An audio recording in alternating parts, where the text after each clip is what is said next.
Friends, கல்ஃபை பொறுத்தவரையும் வெள்ளிக்கிழமை வந்துட்டாலே எங்களுக்கு பெரிய சந்தோஷம் தான். அன்றைக்கி ஹாலிடேவாகிடும். அந்த மாதிரி ஹாலிடேயில் நாங்கள் ஏதாவது ஸ்பெஷலாக செஞ்சு எப்போவுமே சாப்பிடுவோம்.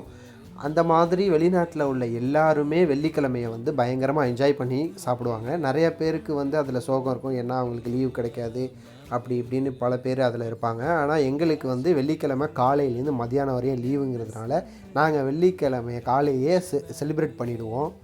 இன்றைக்கி அந்த மாதிரி காலையிலேயே நாங்கள் எல்லாம் ரூமில் உட்காந்து ஒரு மீட்டிங்கை போட்டோம். நீங்கள் என்ன சமைக்கலாம் அப்படின்னு சொல்லிட்டு எந்த ஐடியாவும் இல்லாமல் உட்காந்துருந்தோம். அப்போ திடீர்னு சந்தோஷ் அண்ணன் சொன்னாப்புல, நான் இன்றைக்கி ஸ்பான்சர் பண்ணுறேன், இன்றைக்கி பிரியாணி போட்டுருவோம் அப்படின்றாரு. சரி, ஓகே, எனக்கு கொஞ்சம் பிரியாணி போட தெரியும் அப்படிங்கிறதுனால நான் உடனே ஜாமான்லாம் வாங்கிட்டு வந்து டப்பு டப்புன்னு அறுத்து அந்த வெங்காயம் தக்காளி அது இதெல்லாம் எல்லாத்தையும் அறுத்து இன்றைக்கி பிரியாணியை போட்டு சாப்பிட்டோம். உங்கள் யார் யாருக்கெல்லாம் பிரியாணி பிடிக்கும் அப்படின்னு சொல்லி நீங்கள் கமெண்ட்டில் சொல்லுங்கள். அப்புறம் இந்த வீடியோவை பிடிச்சிருந்தா நீங்கள் லைக் பண்ணி ஷேர் பண்ணி கமெண்ட் பண்ணுங்கள். Bye bye.